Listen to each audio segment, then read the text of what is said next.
Bueno, buenas tardes, gracias a todos los que aún siguen aquí. Este es el último módulo, así que es de la región pampeana. La región pampeana tiene tantas especies y tantas actividades que, bueno, en este módulo puntualmente lo dividimos en dos, por eso estaba el módulo recién pampeanas y este que ya abarca también gramíneas. Y bueno, también va a estar bastante surtidito, va a hablar investigadores de banco, de biotecnología y evaluación y por supuesto el mejoramiento. Bueno, entonces damos paso a la primera disertante del módulo. El título de la disertación es Importancia y aplicación de recursos genéticos en el mejoramiento de especies forrajeras. Nuestra disertante es la ingeniera agrónoma Master of Science Denise Martínez. Ella es ingeniera agrónoma egresada en el año 2015 en la UNOVA y desempeña sus tareas en Islas Pergaminos desde el año 2006. Se especializó en mejoramiento genético vegetal en la Universidad Nacional de Rosario, obteniendo el título de Magister en Genética Vegetal. Actualmente desempeña sus tareas como profesional en el grupo de trabajo de banco de cercoplasma de Islas Pergaminos. Bueno, buenas tardes, gracias por la presentación. Mi idea es un poco contar las actividades que se desarrollaron, que se están desarrollando en el marco del proyecto de referencia. Para comenzar, les voy a comentar que el objetivo que planteamos desde el banco fue caracterizar germoplasma de colecciones que conservamos en el banco de pergamino, priorizando los géneros Bromus, Festuca y la especie Trifolium repens. Al margen de esto, me gusta comentarles que en el banco no se conservan solamente estos géneros, sino que se conservan en total 11 géneros. ¿Sí? Para comenzar, voy a ir comentándoles un poco cómo están constituidas las colecciones y cuáles son las actividades que se desarrollan con ellas. La colección de Bromus cuenta con 149 accesiones, la misma está representada por 11 especies. La mayor proporción que conservamos son la especie Bromus catárticus, y la importancia de la misma radica en que es una especie nativa y que tiene un uso tanto actual como potencial en nuestro sistema ganadero. Lo que comenzamos a hacer con esta colección fue el monitoreo de la calidad de la semilla, ya que hacía más de 10 años que no se realizaba el mismo.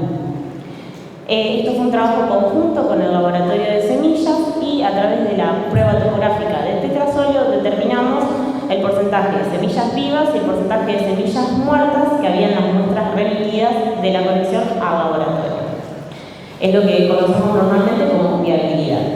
Y nos encontramos con que más de la mitad de la colección se encuentra en lo que denominamos un estado crítico, o sea, presentan de 0 a 31% de viabilidad, o sea que necesitamos en un corto plazo iniciar programas de regeneración para esta especie, para esta colección, y a su vez esto lo que nos indica es que hay una importante pérdida de la variabilidad genética que está conservando el banco para este género y que es el objetivo principal de un banco de germoplasma. Cuando nos encontramos con una situación así, lo primero que hacemos desde el banco es una especie de rescate. Tomamos aquellas muestras que se encuentran en este estado crítico de calidad de semilla, sembramos completamente toda la muestra que tenemos, colocamos las semillas en bandejas, estas son colocadas en cámaras de germinación y aquellas plantas que logran emerger son trasplantadas en spilling bajo cubierta para posteriormente ser llevadas al campo.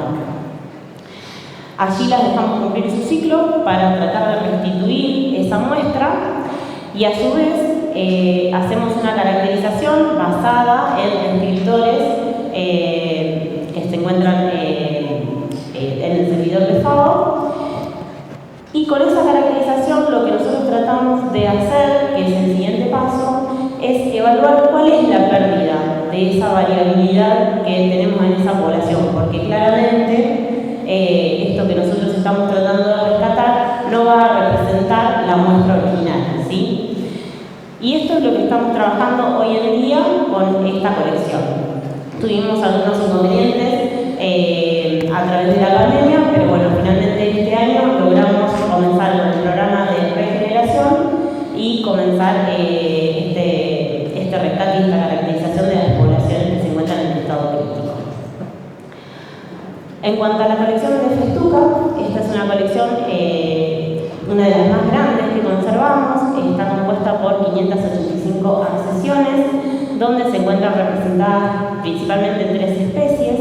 La mayor proporción está representada por Festuca aerodinacia y sus distintos biotipos, continentales, somatosa, mediterráneas, entre otras variedades botánicas. Y con esta colección no fue necesario hacer un monitoreo de la calidad de las semillas, ya que presentaba un monitoreo reciente de menos de 10 años. Y directamente comenzamos a trabajar sobre algunas poblaciones, ¿sí? Se eligieron por algunas características de digestibilidad, rendimiento, presencia de endófito y biotipo, 9 poblaciones para introducirlas en un ensayo en forma integrada con el grupo de mejoramiento y el grupo de ganadería. No me voy a detener mucho en este ensayo porque luego lo va a presentar el ingeniero Juan Matera en un video póster, pero sí les voy a comentar que el objetivo del mismo fue evaluar estas poblaciones en relación de competencia con alfalfa, ¿sí? Se registraron en el mismo datos de producción de forraje y también algunos datos morfológicos que están asociados con la capacidad de competir de la especie, que fueron número de macollos y alturas de planta. Sobre esos últimos caracteres morfológicos, lo que pudimos determinar en el número de macollo, la altura de planta previo al primer corte en el primer año de evaluación y la altura de planta previo al segundo corte en el primer año de evaluación, que dadas las condiciones del ensayo para las poblaciones en estudio, fue posible detectar diferencias significativas entre las mismas. Esto nos dice que hay una presencia de variabilidad entre las poblaciones que podría ser explorada en un programa de mejoramiento que busque como objetivo mejorar estos caracteres. En cuanto a la colección de Trifolium referens, la misma está constituida por 134 accesiones.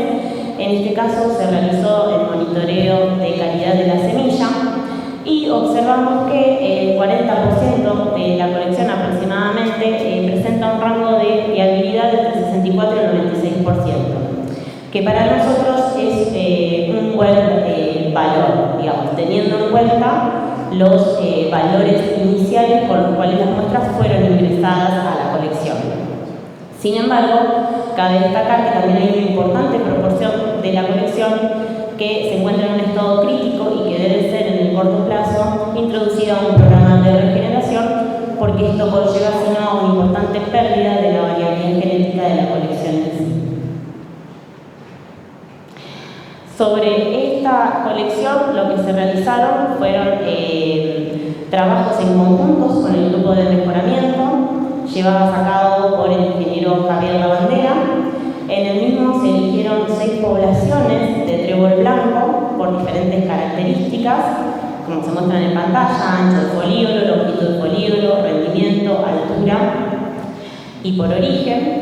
Y en esta ocasión el objetivo fue evaluar estas diferentes poblaciones, cuál era el comportamiento de las mismas frente a una situación de competencia, en este caso en mezcla con una festuca de tipo continental. Se registraron valores de producción de biomasa aérea y a su vez se registraron caracteres morfológicos que estaban relacionados con la capacidad de competir de la especie frente a su relación de competencia con la gramínea. Esos caracteres fueron altura, longitud de la hoja trifoliada, ancho de la hoja trifoliada, longitud del foliolo central y ancho del foliolo central. Respecto a los datos de producción, durante el primer corte que se realizó en el primer año de evaluación, no fue posible detectar diferencias significativas entre las poblaciones de trébol evaluadas, y en el segundo corte fue posible detectar diferencias significativas para esas poblaciones de trébol evaluadas en competencia con festuca. Sin embargo, cabe destacar que en el segundo año no pudimos continuar con el ensayo porque las poblaciones de trébol blanco se perdieron por completo. Es decir, la festuca ganó en esa situación de competencia y prácticamente no quedó trébol blanco en el ensayo. Lo que nos hace replantearnos de alguna manera que si queremos iniciar un programa de mejoramiento con materiales de banco y bajo esta situación, deberíamos estar pensando en evaluar la supervivencia de la especie bajo esta situación de competencia como Festuca, por ejemplo. En cuanto a los caracteres morfológicos que se registraron, pudimos detectar diferencias significativas para la mayoría de los caracteres, excepto para la altura de planta. Y esto nos da una idea de que existe una variabilidad entre las poblaciones estudiadas que también podría ser explorada en un programa de mejoramiento que busque mejorar estos caracteres. A modo de consideraciones finales, lo que quiero destacar desde el banco es la importancia de tener programas activos de regeneración, porque esta pérdida de calidad de la semilla que nosotros llamamos, o esta bajos porcentajes de viabilidad, llevan consecuentemente a una pérdida de la variabilidad genética total de la colección, que es lo que es de interés para los programas de mejoramiento. Y además de eso, por supuesto, continuar con las evaluaciones y la caracterización de los materiales, no solo teniendo en cuenta los descriptores de FAO o las normas de banco de germoplasma, sino también tratar de brindar un valor agregado. Por ejemplo, caracterizar como se realizó con las poblaciones en situación de competencia, o estar pensando también en caracterizar las colecciones frente a algún tipo de estrés, ya sea biótico o abiótico, para enriquecer la base de datos del banco que esté disponible para quienes quieran usarlo. Bueno, muchas gracias.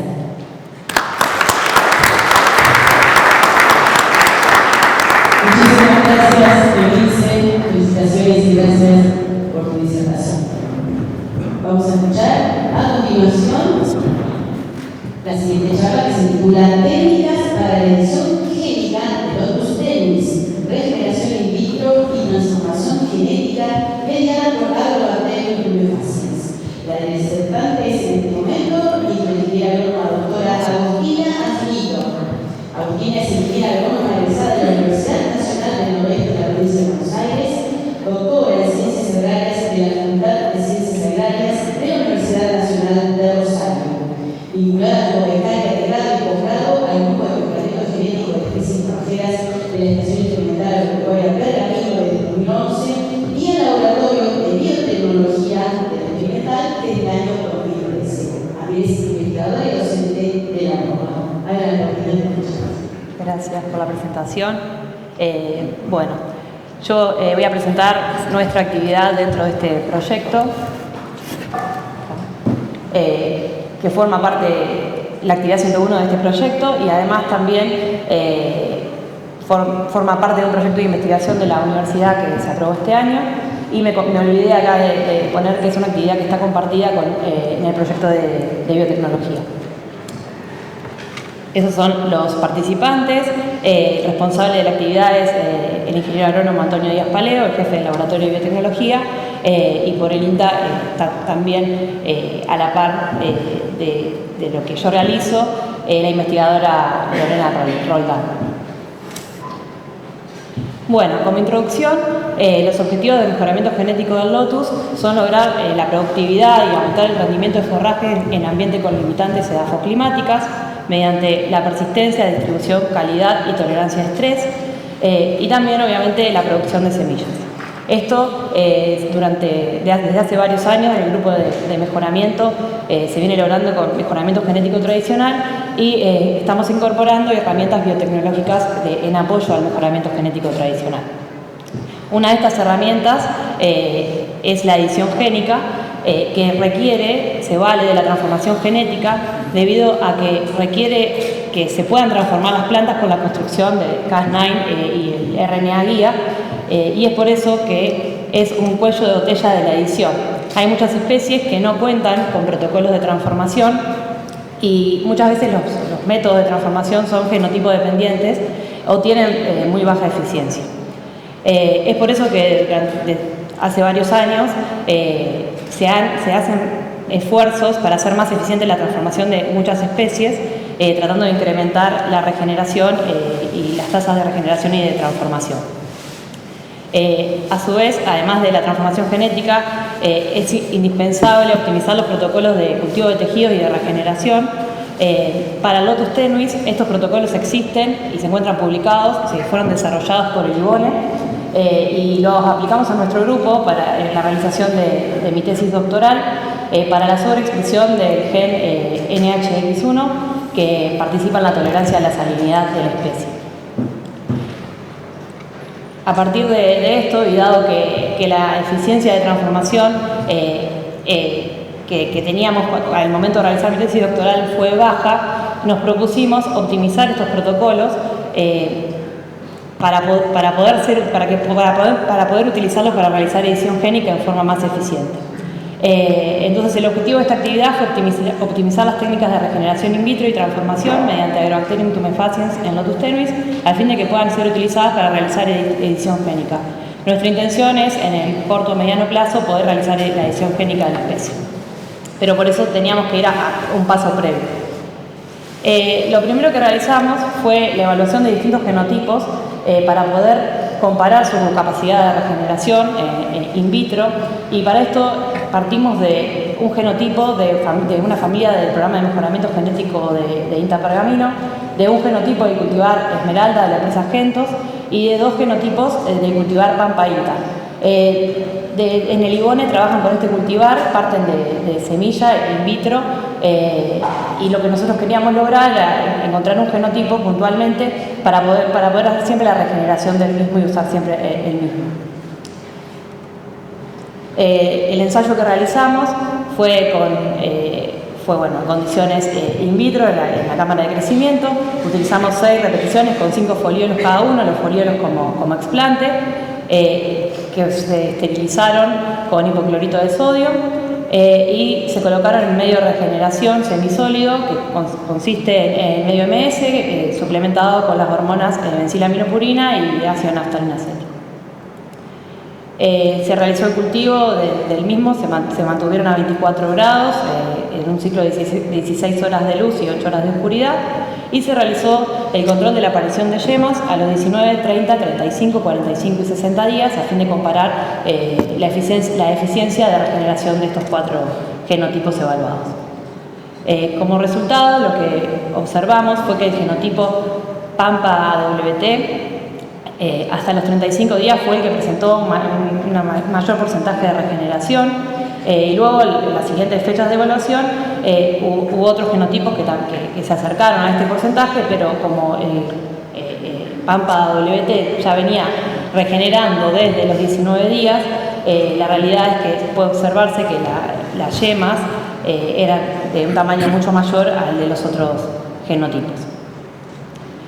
A partir de esto continuamos trabajando con este genotipo y nos propusimos evaluar si la regeneración dependía del lugar de proveniencia de los explantes, es decir, de cómo habían sido cultivadas o criadas las plantas de origen.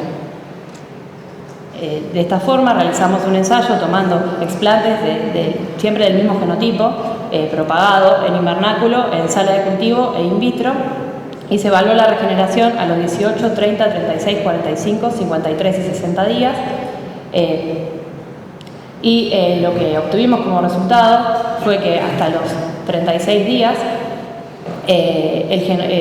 los explantes provenientes de plantas in vitro presentaron una mayor tasa de regeneración.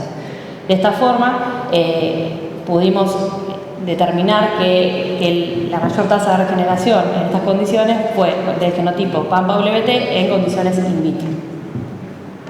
Previamente el ensayo que habíamos realizado con los genotipos todos los genotipos habían sido cultivados en sala de cultivo. Posteriormente nos propusimos optimizar la técnica de transformación de Lotus tenuis mediante Agrobacterium tumefaciens, utilizando la cepa GB3101, que era la que yo venía utilizando en mi tesis doctoral. Primero habíamos intentado hacer transformación con algunas construcciones que yo también había generado en mi tesis doctoral y no tuvimos mucho éxito, entonces nos propusimos la incorporación de acetosiringona, que es un compuesto fenólico liberado por los tejidos vegetales en respuesta a heridas, que induce la transferencia de ADNT de Agrobacterium, y para poder comparar si la presencia de este compuesto realmente incrementaba la eficiencia de transformación, utilizamos el plásmido PCambia 2301 que expresa el gen gusaintron, un control transcripcional del cromosomo 35S, lo cual permite que su expresión sea constitutiva, y bueno, con el gen NPT2 que brinda resistencia a canamicina como control de selección.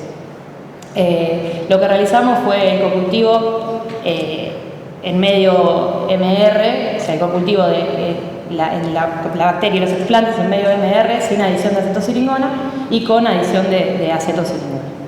Y luego también en el cocultivo sólido que se realiza posteriormente durante 4 días a 22 grados, también para algunos explantes lo hicimos con adición de acetosiringona y para otros no. Comparamos la expresión transitoria observando la presencia de coloración azul en los explantes y vimos que existió relación entre el cocultivo con el compuesto fenólico y la tensión azul de los explantes, dando un 11,4% de eficiencia de transformación o de expresión transitoria en los explantes cocultivados con acetosiringona.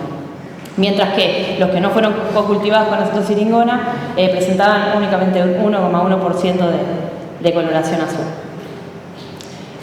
Ahora lo que estamos trabajando actualmente es en la eficiencia de transformación de otras cepas de Agrobacterium, ya que nos planteamos que quizás la cepa GB3101, que es por la que venimos trabajando, no es la que más eficiencia presenta para la especie. Entonces incorporamos la técnica de transformación de las cepas de Agrobacterium, que no se había realizado escasamente durante mi tesis doctoral, pero mayormente mis actividades respecto a la transformación las había realizado en el Instituto de Biotecnología en Castelar.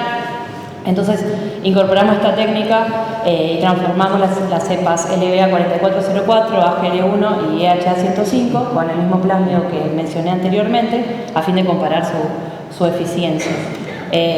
Logramos la transformación, la validamos por PCR y actualmente nos encontramos realizando la transformación de Lotus tenuis con las distintas cepas para compararlo. Hasta ahora hicimos transformación con GB3101, AGL1 y EHA105 con el plásmido, pero aún no les puedo mostrar resultados porque esto es bastante reciente. Como conclusiones, la regeneración in vitro utilizando folíolos como explante dependió del genotipo y su lugar de cría, lo cual permitió seleccionar el genotipo PAMPA-WT criado in vitro para realizar transformación. Y la adición de acetosiringona incrementó la eficiencia de transformación genética de la especie. Las perspectivas son comparar la eficiencia de transformación de distintas cepas de Agrobacterium y desde ya poner a punto la maquinaria CRISPR-Cas9 para editar genes de interés productivo y comercial. Nuestra intención es utilizar la edición como un apoyo al mejoramiento y que podamos realizarlo, pero bueno, tendríamos que realizar todos estos pasos previos para poder poner a punto la transformación y tener una mejor eficiencia, y de hecho lo seguimos realizando. Bueno, en futuro la idea es diseñar RNA guías específicos de genes de interés productivo, construir vectores binarios y transformar y verificar estas ediciones. Muchas gracias y les dejo mi mail y el mail de mi compañera Lorena por cualquier consulta.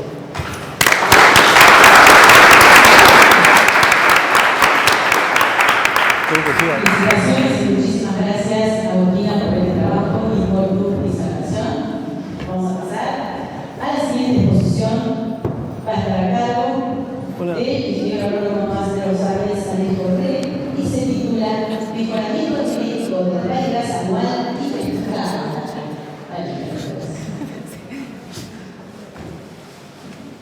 ¿Quieres parar una vez? Sí, así despertarse a la audiencia.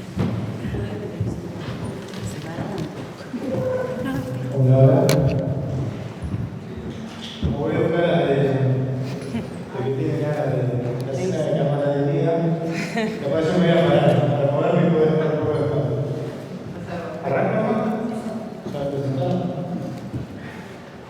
Bueno, Marina me comentó linda tarea de resumir en 15 minutos todo lo que hemos estado trabajando en el último tiempo en realidad anual y festival. Así que voy a tratar de ser lo más breve y conciso posible.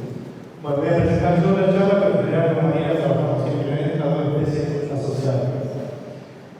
Y a su vez hay un grupo grande de trabajo, digamos, como mejoradores de una manera formal, por hoy estamos más directos trabajando, tradicionalmente lo que es FETUCA, bueno, todo el grupo de Pedro Remier, después el doctor Julio Velasco, trabajó en MILCE, y hay un montón de ambientes, yo traté de marcar acá, digamos, los 2 centros donde se hace mejoramiento, la Asociación del Uruguay y el Pergamino, y después estamos muy vinculados y apoyados en el sistema de redes de evaluación de INTA.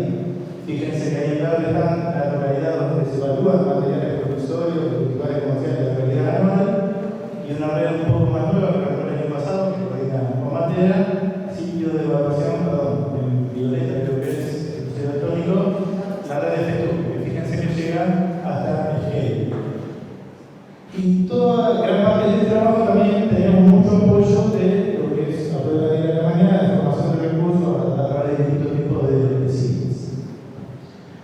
Bueno, todas las actividades que yo voy a mostrar, lo paso medio rápido porque lo digo María de la mañana. Nuestro proyecto es un gran proyecto de mejoramiento donde nosotros con distintas tareas aportamos a distintas actividades del proyecto de caracterización, selección, tecnología de apoyo. Esto lo puse chiquitito a propósito porque la intención no era que se lea, sino era que tratar de dimensionar que hay un montón de tareas que van aportando, por ahí no solo a una actividad del proyecto, pero que son transversales a distintas actividades del proyecto. Y a donde deberíamos terminar, o donde terminamos, es en la inscripción de culturales comerciales, difundir el resultado, pero también esta cartera de proyectos tenía una demanda innovadora, digamos, no solo llegar con un material comercial, sino con transferir esa tecnología con alguna forma de uso, digamos, potencial, digamos, tener también una pata de extensión, no solo salir y terminar en el cultural increíble. Yo voy tratando de tirar flashes de algunas cuestiones en las que estamos trabajando. Digamos, el regreso anual es una especie de gran importancia que todos la conocerán, que tiene mucha diversidad de germoplasma, naturalmente diploides, de formas generadas por el nombre de tetraploides, es alógama, autocompatible, y de la forma de la estructura genética que tiene sus poblaciones, y por eso la metodología de mejoramiento que utilizamos, que es más que nada convencional en nuestro caso. INTA tiene una historia de mejoramiento de la reguera anual que arrancó ya a fines de los 90, a principios de los 2000, digamos, con los dos mejoradores que llevaron adelante el programa, Adrián Andrés y José Batista, de los cuales les mostré la foto de ustedes, esos chicos que están ahí, que María y yo hace casi 20 años, digamos, los herederos o hijos del programa de Adrián y José. Digamos, tiene una historia, se generaron en los últimos años, de 2005 a 2018, 6 cultivares tetraploides, con una fuerte interacción con la industria. Fíjense que son 6 materiales, con 6 empresas semilleras diferentes, en estos tipos de convenios que son tipos ya hermanos, de transferencia tecnológica, de MITA, desarrolló el material, lo ofrece, se paga, digamos, un canon por utilizarlo, porque puedo dar otro ejemplo de cultivares que son de cultivares no, convenios de desarrollo conjunto, donde al inicio nos ponemos un objetivo común con una empresa y avanzamos juntos. Bueno, y el último material inscrito, primero como Mariela y yo como obtentores, Rápido INTA, que se inscribió en 2019 a través de un convenio de transferencia tecnológica con Badlu, que bueno, tiene características particulares. Es el primer realidad anual seleccionado de diploides sobre poblaciones naturalizadas de Argentina, que es muy temprano a florecer, resistente a enfermedades, tiene presencia de hongo endófilo y muy buena producción de semillas. ¿En qué líneas de trabajo trabajamos en esta presente cartera? Y yo lo separé en los dos grupos de proveedía. En lo que es diploides, principalmente estamos tratando de descifrar un poco más la interacción entre las poblaciones diploides y los endófitos, que no me voy a extender mucho, hay un montón de información. De hecho, si les interesa el tema, hubo un simposio el año pasado en APA, una charla que habló específicamente de esto, pero bueno, es una interacción entre la planta y un hongo que crece sobre la misma que le otorga cierta ventaja adaptativa. De hecho, si uno mira las poblaciones naturalizadas, todavía hay alta proporción de endófitos, lo cual dice que es una ventaja adaptativa a la planta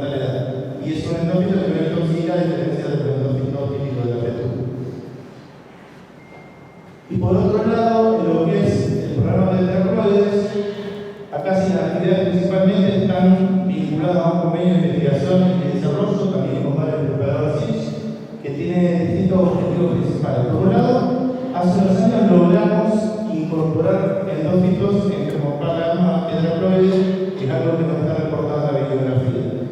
Entonces, por un lado, este convenio tiene la idea de estudiar esta interacción del Germoplasma tetraploide, a ver si aporta también ventajas adaptativas como es en la parte de los diploides. Y a su vez tiene otro objetivo, que en realidad fue la demanda de la empresa, es generar un material tetraploide muy temprano. En general lo que vemos es que la especie naturalmente diploide tiene mucha más variabilidad, mientras que en la línea tetraploide, que por ahí tuvieron un poco eventos de duplicación cromosómica, hay menos variabilidad. Y busca, germoplasma temprano. Entonces estamos reseleccionando sobre algunas familias que teníamos tetraploides que no habían entrado en otras líneas experimentales que eran tempranas, y a su vez se nos ocurrió explorar la posibilidad de, bueno, si no hay variabilidad a la floración temprana, ¿qué pasa si agarramos materiales tempranos de diploides e intentamos duplicar su cromosoma? ¿Se mantiene esta característica de ser temprana? Bueno, eso está en etapa recién de generación de los materiales. Toda esta primera parte sería más la línea de trabajo de lo que es investigación y mejoramiento. Después todo lo que va generando estos programas se evalúa en redes, los materiales promisorios se evalúan en redes multiprofesionales en 2021 y en 2022. Y bueno, estas son las líneas más avanzadas que generamos de este programa. Estos son diploides y estas tetraploides.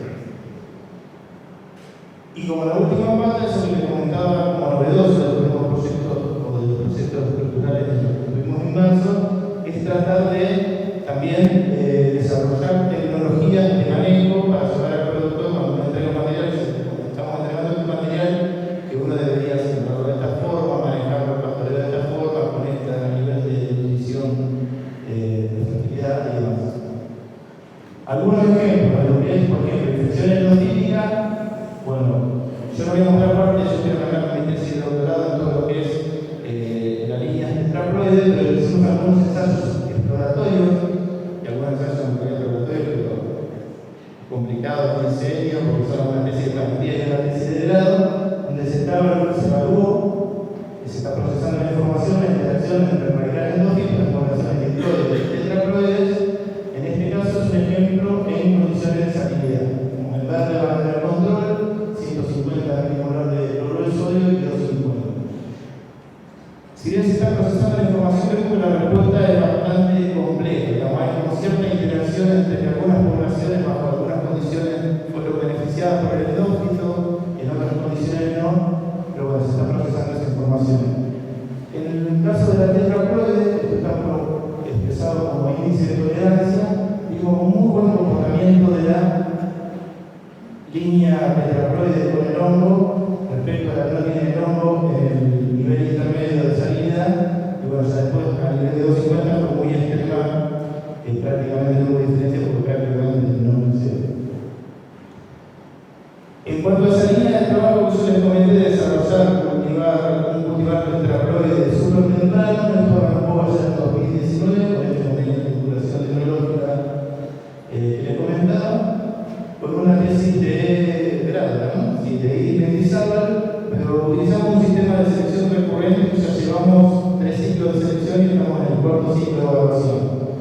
Partimos originalmente del genotipo, 50 familias de medio hermano, que están por familia, en 2 localidades, en todo lo que se hace en Espejo, Carramilla y Concepción, y este ciclo ya lo hicimos 3 veces, digamos.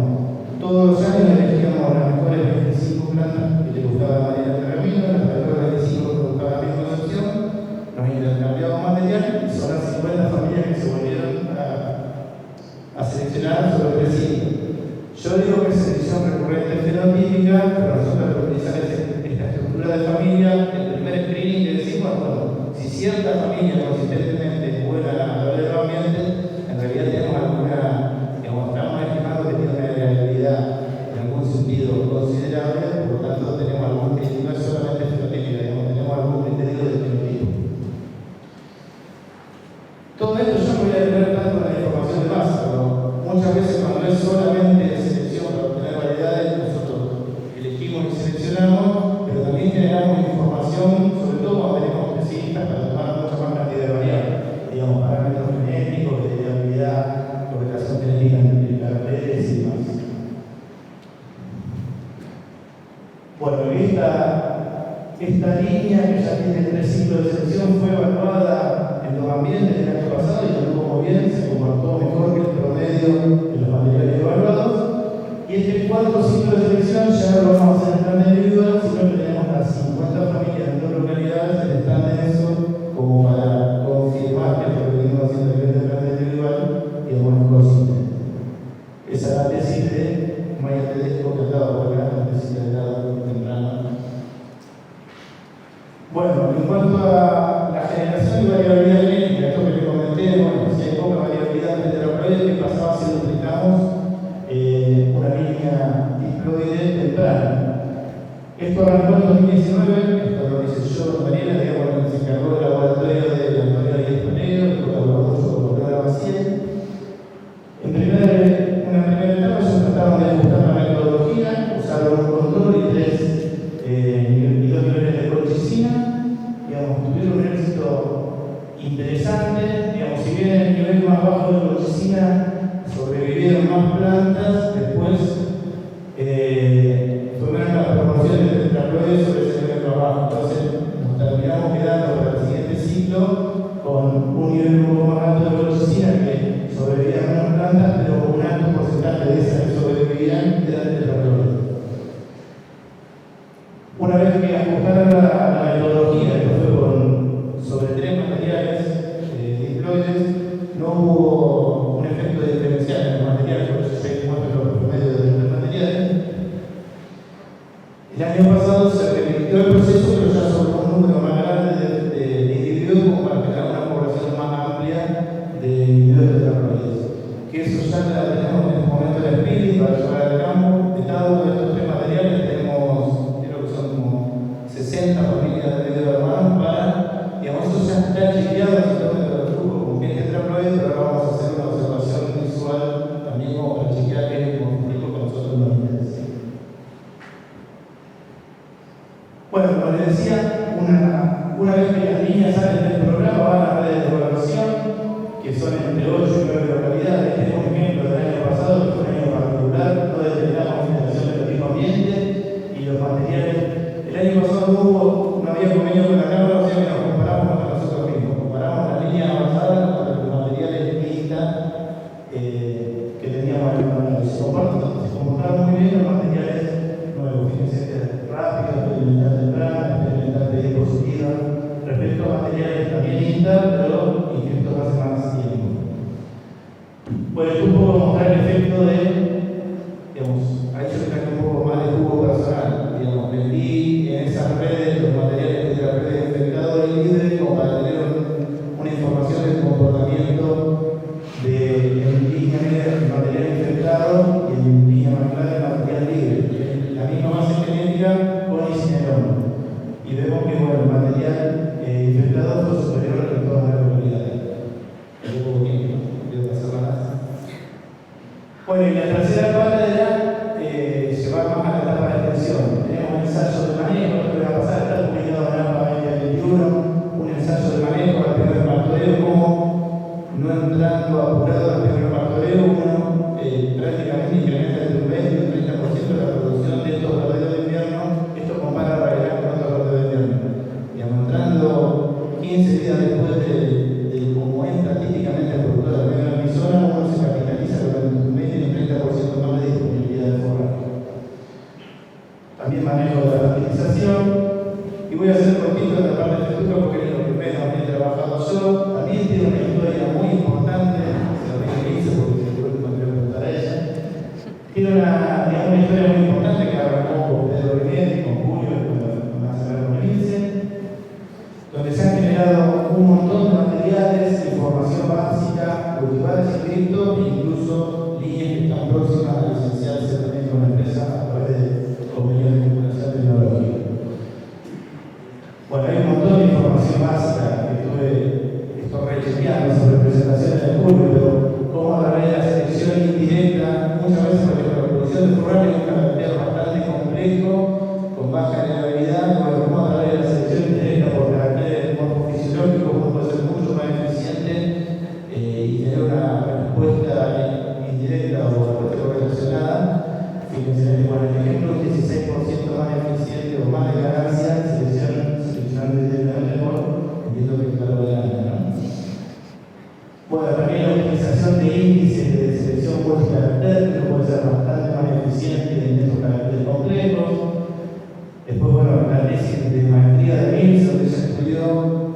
dos ambientes de selección para tolerancia a salinidad y solubilidad.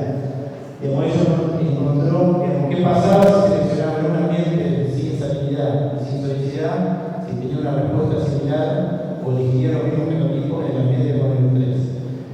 Y encontró coeficientes de correlación genética del ambiente interesante y genotipos que se descargaban en ambos ambientes.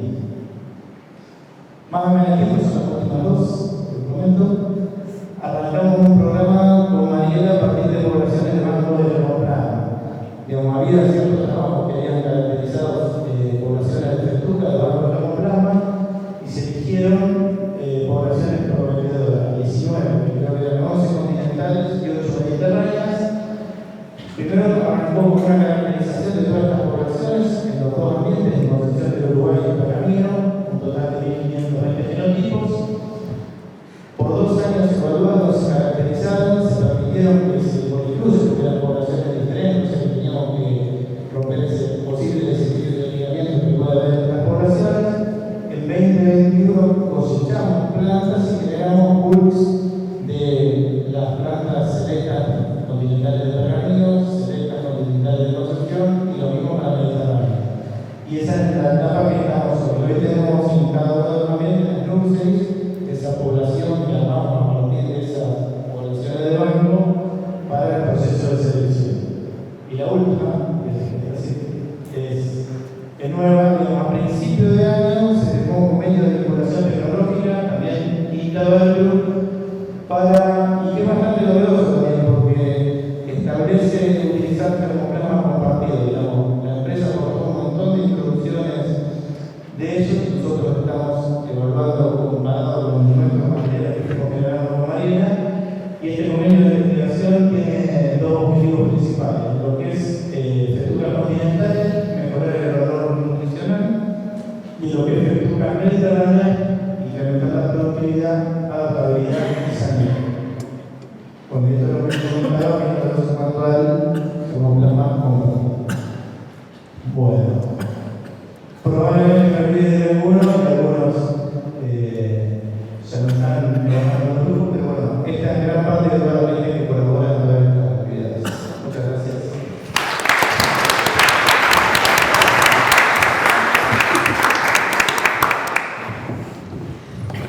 Muchísimas gracias, ingeniero Mauricio Pérez. Viene muy bien este bloque, bien con tiempos, súper bien las charlas. Así que un poquito la pero todo muy bien. Me dieron la más difícil. No, las chicas se hicieron mucho con el tiempo y nosotros pasamos con 2 minutos que todavía seguimos con mucha gente. Vamos entonces a todos los videopostas. En primer lugar, le damos tiempo a los chicos que puedan conectarse. La proyección.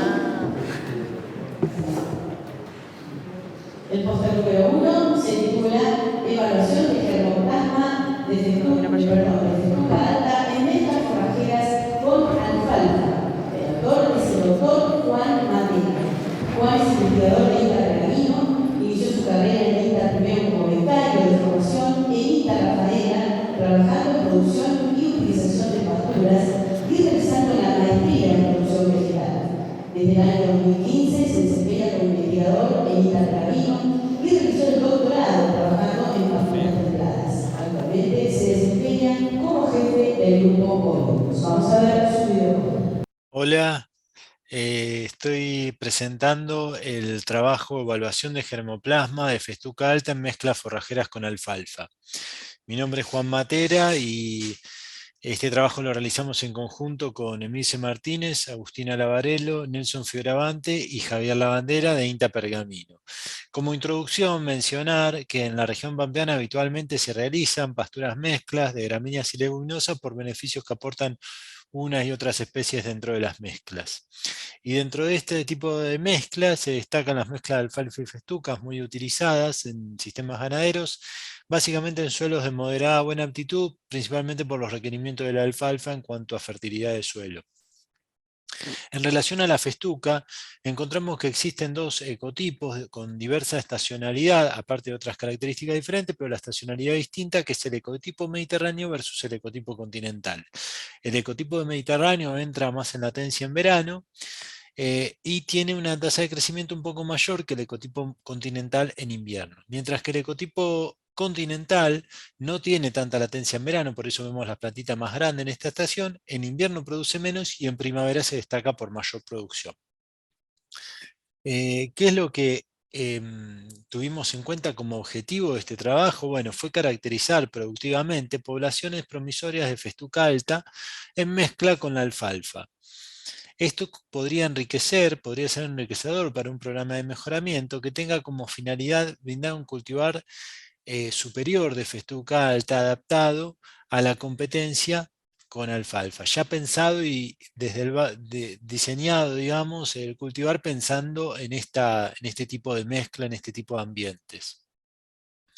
Y un poco la pregunta que nos hacíamos es si el germoplasma de festuca difiere su comportamiento al estar en competencia por la alfalfa, su comportamiento productivo.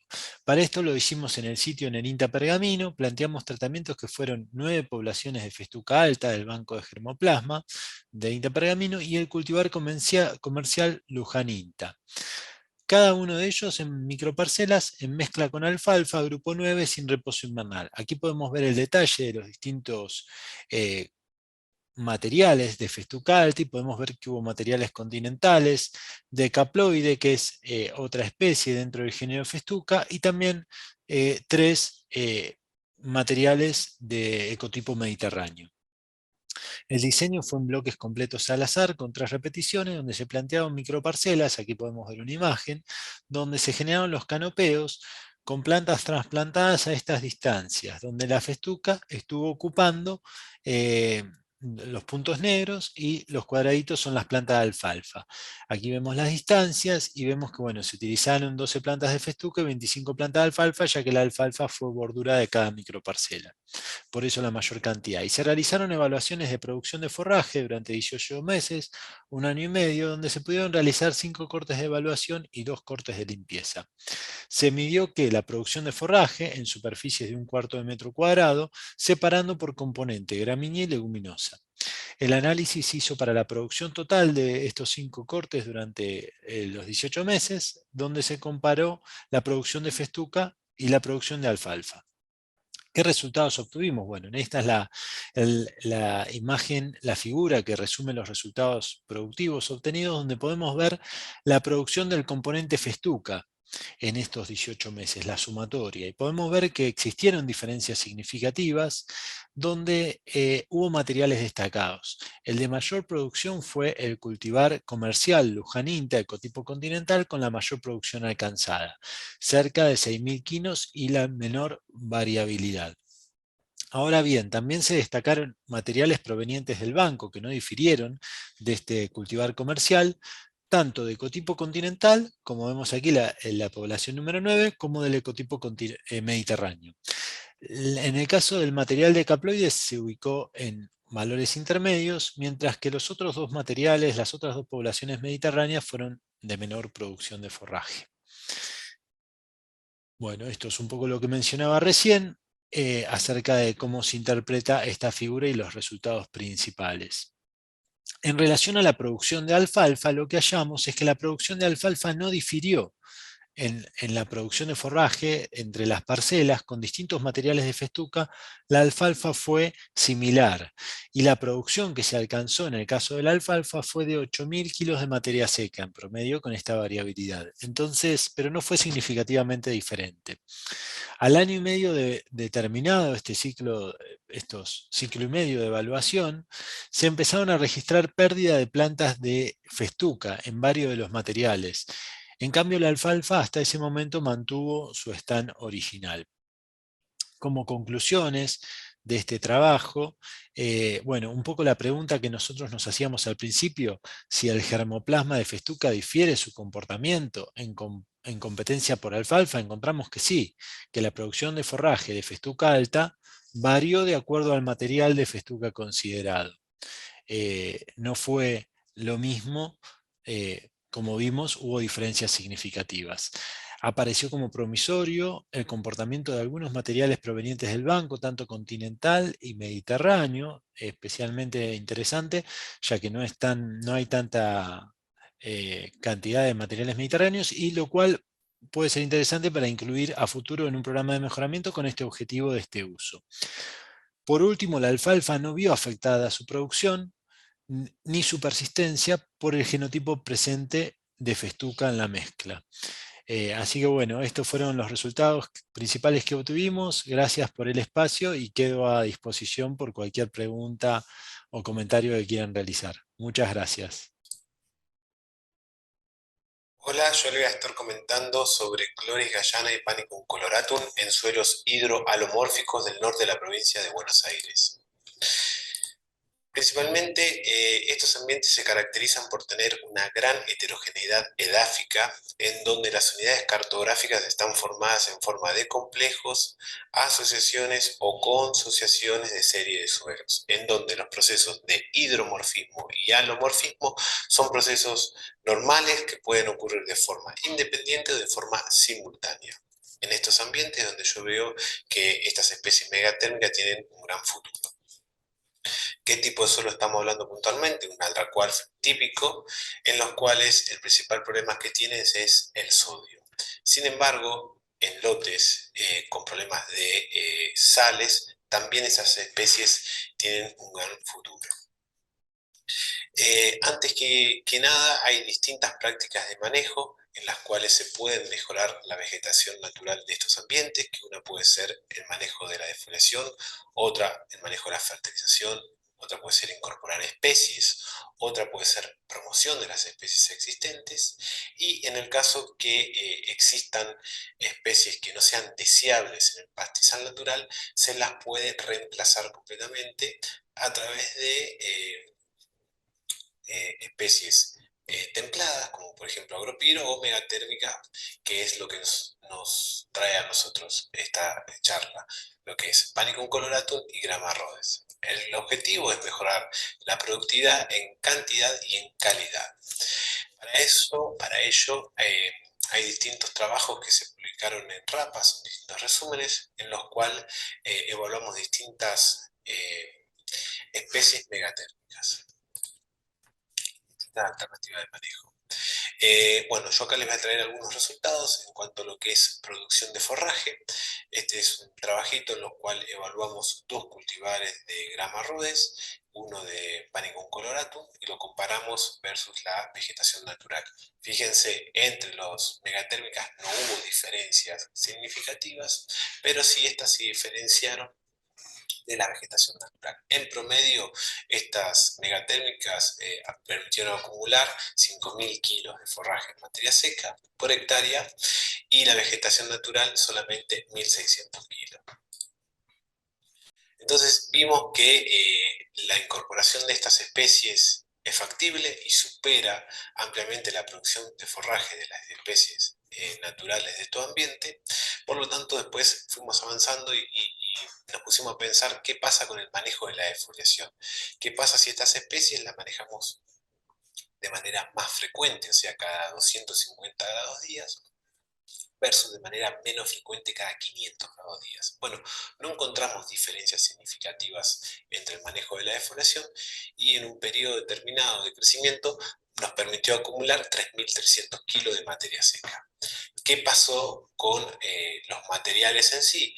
No se diferenciaron estadísticamente entre ellos, pero sí se diferenciaron de la vegetación natural. Esto corresponde al ciclo de crecimiento del 13 de octubre del 2020 al 9 de febrero del 2021. Luego fuimos un poquito más allá y pensamos qué pasa con la densidad de siembra, ¿no? En este caso con Grama rhodes. Hicimos un ensayo en el cual evaluamos dos densidades de siembra, 12 kilos por hectárea y 7 kilos por hectárea, y a los 57 días desde la siembra vimos que logramos un 42% más de plantas con una densidad de 12 kilos. Ahora, nosotros una recomendación que hacemos es que el primer año de implantación al recurso, a esta megatérmica, no la tocamos, dejamos que acumule forraje para que pase el invierno. Entonces, no lo tocamos, luego de que pasó el invierno, se hicimos un corte de limpieza y evaluamos, digamos, el segundo ciclo de producción de este recurso y nos encontramos que no vimos diferencias entre las dos densidades, ¿no? Entonces, en promedio nos permitió acumular 3.000 kilos de materia seca por hectárea. Es decir, se diluyó el efecto que logramos a los 57 días desde la siembra, ¿no? Y este efecto de que se diluyó se pudo estar debido a una mayor colonización de estas gramarrodes debido a el mayor desarrollo de estolones. Bueno, yo les dejo mi correo electrónico para que ustedes, si tienen alguna duda, me puedan escribir y podemos charlar más sobre el tema. Desde ya, muchas gracias. Como todos empezamos. Bueno, primero, antes que nada, agradecer la presencia de ustedes y la presencia de cada uno de los que están acá, no solamente de todo el equipo de gestión, del comité técnico que pudo participar, también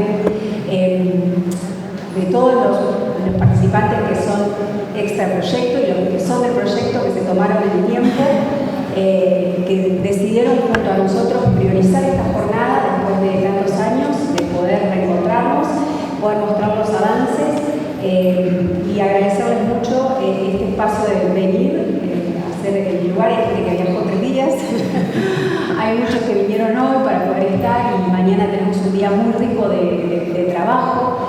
Bueno, agradecerles mucho la presencia. Creo que mañana va a ser genial poder estar. Necesitábamos esto, porque yo sé que es muy cansador, pero necesitábamos esta base para ver cómo seguimos en los próximos años. Y bueno, creo que tenemos un muy buen pantallazo y mañana tenemos un muy lindo día de trabajo en conjuntos.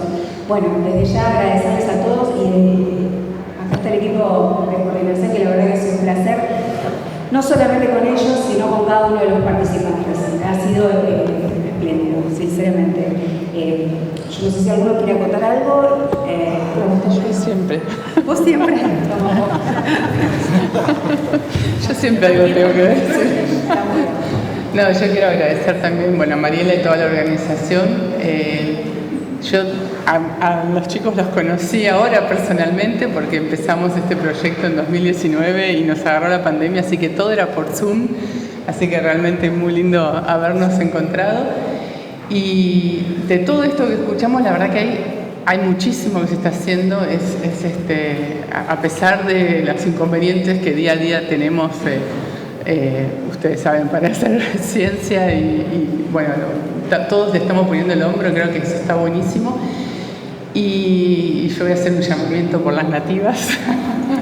Yo creo que tenemos que juntarnos, todos los que estamos con las nativas, hay mucho potencial. Y creo que con los desafíos que planteamos en el lema de las jornadas, los ambientes que se vienen, las nativas nos van a aportar, yo creo, muchísimas soluciones, porque son las que están adaptadas a estos climas, ¿no?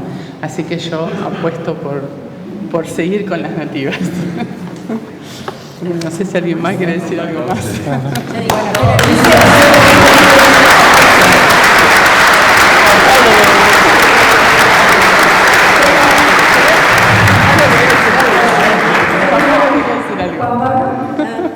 No, el proceso es un aplauso.